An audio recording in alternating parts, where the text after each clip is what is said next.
As local cities and towns across Western Mass held ceremonies this morning in honor of the 9/11 attacks. Western Mass News reporter Briseida Landaverde has more details on how many in our area are remembering the thousands of lives lost. Bells ringing in the old chapel at the University of Massachusetts Amherst on Saturday, marking the 20th anniversary of the September 11th terrorist attacks. Many in Western Mass gathered to commemorate the thousands of lives lost on that tragic day.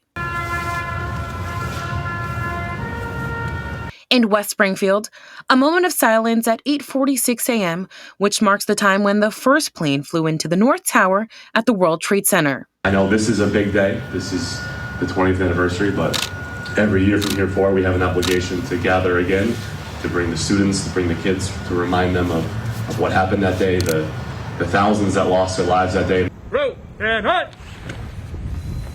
Over in Chicopee, a flag-raising ceremony at the Westover Air Reserve Base. It struck me then as much as it still does today. The fire chief at the base honoring all the first responders who paid the ultimate sacrifice 20 years ago. They got a call to respond, and that's what they did. They went in there and they tried to save people's lives. And 2 decades later, but the lives will never be forgotten. And it marks a very solemn day in the history of the fire service, and we have to always remember. Briseida Landaverde, Western Mass News.